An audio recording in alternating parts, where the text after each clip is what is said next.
Сәлеметсіңдер ме балалар, бұл 3-ші сынып математика пәні 168-ші сабақ қорытындылау тақырыбы. Тапсырма. А есебі, есеп бойынша өрнек жаз. Тәуелсіздік мерекесіне ұйымдастырылған концертке 875 ересек адам, ал оларға қарағанда 562 бала кем келді. Мерекелік концертке барлығы неше адам келді? Есептің шарты: ересек адам 875, ал бала саны одан 562 кем. Барлық адам санын анықтау үшін ересек адам мен балалардың санын қосамыз. Есепті өрнек құрып шығарамыз. Ересек адам 875 қосу, ал бала саны ересек адамдардан 562 кем. Сонда 875 азайту 562 болады. 1188 болады. Жауабы 1188 адам. Есебі: есепті теңдеу құру арқылы шығар. Дүкеннен 750 теңгеге сыйлық сатып алынды. Егер әр сыйлық 150 теңге тұратын болса, онда неше сыйлық сатып алынды? Есептің шарты: 150 теңге бір сыйлық, ал 750 теңге белгісіз сыйлық. Есепті теңдеу құрып шығарамыз. Бір сыйлық 150 теңге, көбейту x тең 750 деп аламыз. X-ті табамыз. Ол үшін 750-ді 150-ге бөлеміз. X тең 1 0-ден қысқартамыз. 75-ті 15-ге бөлгенде 5 болады.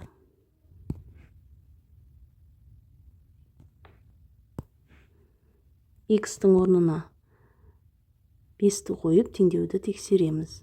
150 көбейту 5 тең 750. 750 тең 750-ге. Жауабы 5 сыйлық сатып алынды. Екінші тапсырма. Тіктөртбұрыштың периметрі мен ауданын тап. Тіктөртбұрыштың периметрінің формуласын жазып қойдым. Ол ұзындығы мен енін қосып 2-ге көбейтеміз. Ал ауданының формуласы ұзындығы мен енінің көбейтіндісіне тең. Енді кесте бойынша есеп шығарамыз. Ұзындығы А болады, ені Б, периметрі П, ауданы С. Бірінші есепте периметрін анықтау үшін П тең ұзындығы мен енін қосамыз. Көбейту 2. 25-ке 5-ті қосқанда 30, 30-ды 2-ге көбейткенде 60 сантиметр болады. Периметрі 60 сантиметр. Ал ауданын анықтау үшін ұзындығы мен енін көбейтеміз. 25-ті 5-ке көбейтеміз. 125 сантиметр квадрат. 125 сантиметр квадрат. Екінші есепте периметрін анықтау үшін 41-ге қосамыз 20-ны. Көбейту 2. 122 сантиметр болады.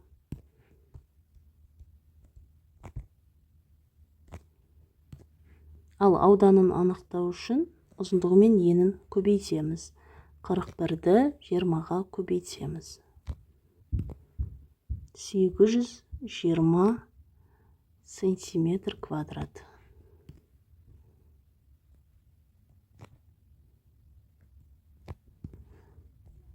Үшінші есепте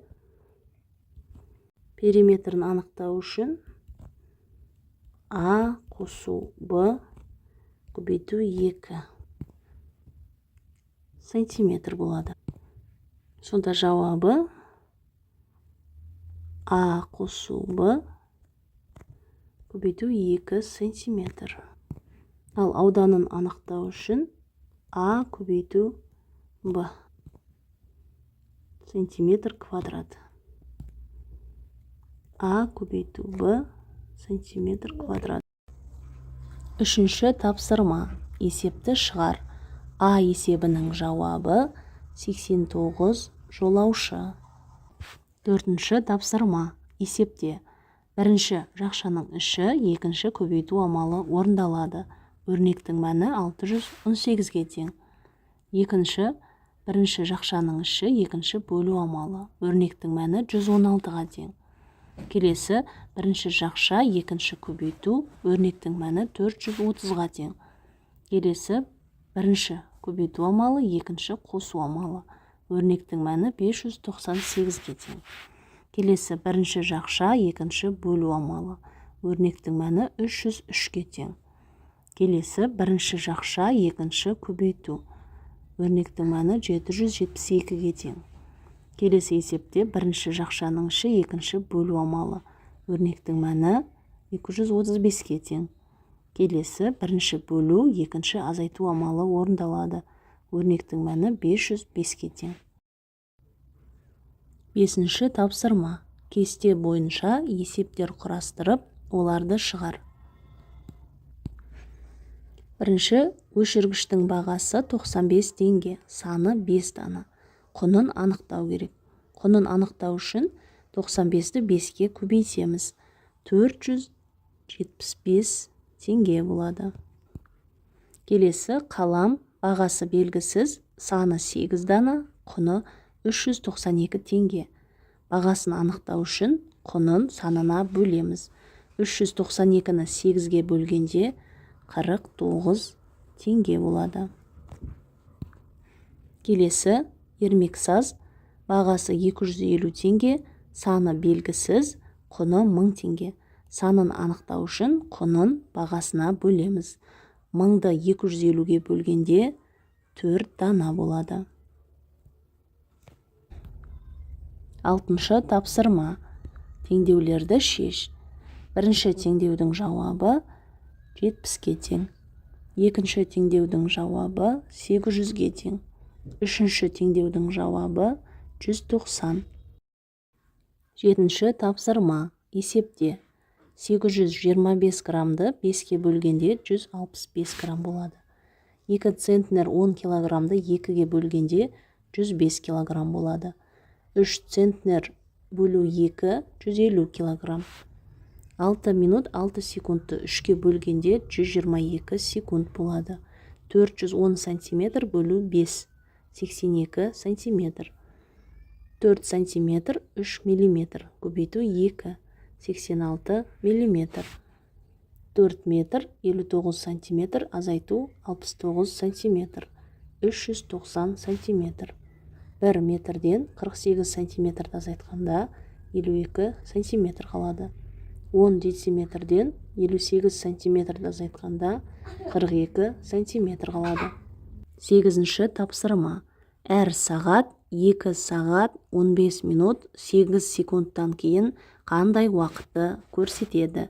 Оны анықтау үшін берілген сағаттарға 2 сағат 15 минут 8 секундты қосып шығамыз. Сонда бірінші сағат 12 сағат 30 минут 40 секунд болады. Ал екінші сағат 19 сағат 40 минут 4 секунд болады. Ал үшінші сағат 1 сағат 19 минут 43 секунд болады.